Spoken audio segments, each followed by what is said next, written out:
Hey everyone, Detronus here. Today we're looking at what I think is the best build in Nioh 3. By best build, I surely don't mean it's not flexible or that it's optimized to its maximum potential. Rather, I mean it focuses on the best and most devastating special effects into late game, and that is final blow damage and back attack damage. Not only are these devastating, but they require very little setup. You don't need to focus on elemental damage. You don't need to focus on getting Discord up or Carnage or Sloth. You can do those. You can incorporate ninjutsu into this with kunai and things like that, but you don't have to get devastating damage. You just have to worry about positioning and knowing your enemy's mechanics. So first, let's go over the stats. You want to start by meeting the requirements for using this build, and that's getting your spirit to at least 15 to use the Bat Spirit Guardian. So we're going to use the Ayakomori Bat for the agility damage bonus and damage from behind bonus. And it also works very well if you're having like a kunai bomb throwing playstyle for the unlimited ninjutsu. However, you can also use the paired Rankin as they have yokai close combat damage by 15%. Now, unlike the damage from behind, this is only for yokai, whereas damage from behind is applied to anybody. But it's might be a little bit harder for you to get that damage from behind off, and we already have a lot stacked, so it might not be as useful as stacking some more yokai close combat damage, so that's up to you. So again, get your spirit up to the level needed to unlock every effect of the spirit guardian you choose to use, in this case 15 for the bat. After that, you want to get your body and strength up to 13 so you can use the Kinga set, which is our set of choice. Then after that, lastly, you want to get your dexterity, magic, and skill up to the level needed to get all the abilities that I'm about to show you. These are kind of the standard abilities that I use. You can always add or take away. However, there are some very key skills, and I'll let you know which ones those are. So get your magic and your dexterity up to where you have max ninja and omnio capacity at 30. Then put points into stamina until you get agility rank B. It'll turn green. I'll tell you why later. Alright, so the first necessary skill, I believe, in Sword is Relentless. You want to get all of these. Why? Because Ki is important, and also because Ki's diminishing returns as you put points into Heart and other things is very severe. It pretty soon goes down to 0 or just 1. So yeah, get this first. Now here's the cornerstone of the build. It's called Sword of Execution. It enables your attacks to deal more damage from behind, a lot more damage, and it's only with a sword. That's why we use a sword. You can also use a Kusurigama if that's your chosen playstyle, but this effect only works with swords. Another skill I would call a staple to this build is Swift Stomp. This allows you in low stance to get behind your enemy.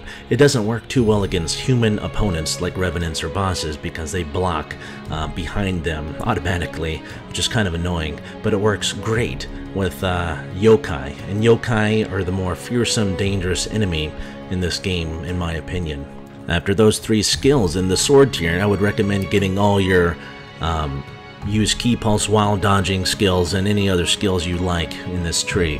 Now let's go over some useful skills in the dual sword tier that are useful to me. This one, Tachi Arts, increase close combat damage against enemies with full health, which you're going to be doing a lot of back attacks, sneaking around with Supa and catwalking, at least I do. So that is very useful to have, especially starting out on a boss fight or whatnot. Next is the Spear tier. You want to get this. It increases your combat damage while you're at low health. Not too necessary because usually when you're at 30% health, you're going to be dead if you take another hit, so you're going to heal up anyways. But here's the most important skills, and they're in the Kusurigama tree. This one, Armor Piercer, 1, 2, and 3, get all of them, increases your final blow damage. Now lastly, where is it? You want to go down here. Shadow Strike increases your damage dealt to enemies from behind. You want to get all of these. Very useful. Get them all. Now let's go over Ninja and Omnio skills. Here, you want to get instantly cast ninjutsu spells on yourself. You don't have to, but I like to use Catwalking and Supa. So I can cast those while I run, which is very awesome feeling. But like I said, if you want to switch this build up to a more kunai playstyle, get the one above. It increases your damage from your thrown objects by like 50%. I also here get quick change. I put that on my bar. Why not? It's almost 2 minutes of invincibility, a second chance at life. I also get catwalking and Supa. Why? Because they're awesome, and they fit this back attack build playstyle. You can run past almost every enemy in a given level. You can take shortcuts that would otherwise kill people because you have reduced fall damage. You can shoot people in the head, loot chests, search objects, open doors, all without losing your invisibility, and they help with death runs. And if you have a problem with these birds, you won't anymore. More ninja skills. I also get more sacred water capacity. I also get more elixirs, and I get new Jinsu capacity. Obvious choice. Now for Omnio magic, you want weakness talisman to debuff your enemy to do more damage to them. You want sloth talisman. You don't need it, but if you want to, there it is. And I also suggest this mystic art to make your spells last longer. Why not, right? Let's see what else here. You want increased duration of sacred water. With this buff, your sacred water lasts for about 1.5 minutes, roughly 1 minute and 25 seconds. You also want this. This is excellent. Reduced damage from yokai. They're the ones doing damage to you. They're the hard enemies. They're the tough bosses. Why not take less damage? Carnage is a given. It's good if you want to nuke down a certain enemy. And then obviously last choice, Omnio magic capacity. So with that Omnio and ninja magic, this is my given setup. Quick charge scroll just in case I might fight a boss that might hurt me. Supa scroll, catwalking scroll to make going through levels much more entertaining. Sacred water for key regeneration. Sloth talisman, slow enemies down. Weakness, give them a debuff. And carnage to give yourself a buff. Like I said, you can switch out any of these things according to your playstyle, because we have the back attack damage through our skills and through our armor. And let's get to our armor. Alright, so starting with our sword, try to get a sword with damage from behind, final blow damage to it. And I like this one namely because it has a change attack to heart and some water on it. If you're attacking an enemy a lot, this will give a nice debuff to it that enables you to do more damage to it. The other benefit of using this sword is it allows you to equip the bow of the Warrior of the West and also get the 2-piece bonus, which gives you reduced damage reduction and also more skill damage for your Tiger Rush if you choose to use that. So right here, my rifle has agility damage bonus A. This means it increases my damage based on my current agility rank. And agility rank is just derived from the ratio of current equipped weight with maximum equipped weight. It's just a ratio. And you increase your maximum equipped weight by increasing your stamina. That's why we put points into it until we got it to the green text, the B rating. And let me show you why it's so important to get this. It's an incredibly big damage buff. So right here, my agility rank is C. I do 5,064 damage. And here, my agility rank is B. 5,368 damage. Now that was with a back attack. Let's try a final blow. So here's agility C, 4976, 1224. Now let's see agility B, 5,275, 1298. A very huge difference. I haven't done the math or anything, but that difference in damage going from agility C to B is almost the difference between having 30 more points in heart and not. And yes, you might have already realized I have agility damage bonus A from my bat Spirit Guardian, Aya Kamaru, whatever it is. But the good thing here is, if you don't want to use the bat, you can use Raiken and supplement agility damage bonus via your secondary sidearm, your rifle or your bow. But remember, it has to be in your primary slot, such as here. When you switch to my bow, for instance, in a level, it dynamically removes that agility damage bonus from me if I don't have that bat. It won't show up on your status page, and you can check it yourself.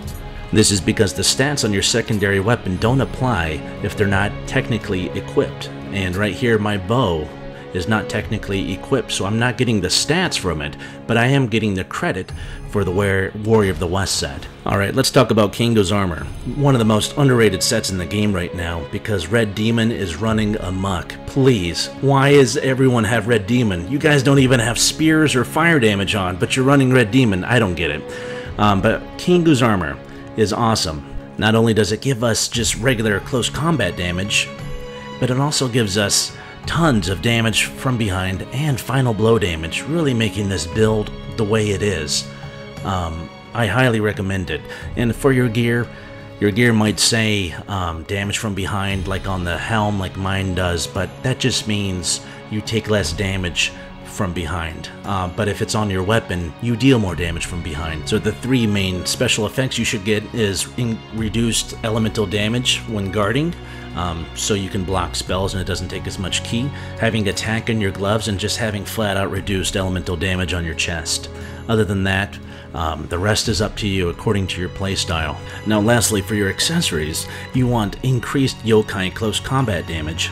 On my accessories, I prefer yokai close combat damage because they're the most threatening enemies. Or you can go for an elemental attack damage. If you're trying to poison or paralyze your enemies, you can do more close combat damage to enemies poisoned or paralyzed. But like I said, I love the simplicity of this build, that you don't need to put status effects on enemies to do good damage. But here's something important to note. The damage from behind here on this accessory is defensively oriented. It reduces the damage you take from behind, not increasing your damage from behind, which is very strange. I added up all my inputs into my damage from behind stat on my status screen, and this was not added offensively. It's a defensive bonus, which is kind of strange because yokai close combat damage is an offensive bonus, and then they have a special change or a special wording for reduced yokai combat damage. So it's kind of inconsistent, but just a heads up. Alright, so here's my stats. I have 68.9% damage from behind, 54.9% final blow damage, and then 30% yokai close combat damage. So those are the biggies, among other things. I also have 8% more damage from behind, which is included in that 68.9% from my clan, the Kobayakawa. And that's me sitting here with my phone with a screenshot from the game trying to pronounce that, and man, that was hard. But it gives you 8% more damage from behind, so that's useful as well. Alright, well that's the build. I hope you enjoyed it. I really enjoyed Nioh so far, and I knew that maybe all my fans that enjoyed my best Witcher 3 build would enjoy the best, so I believe, Nioh build. Enjoy, friends.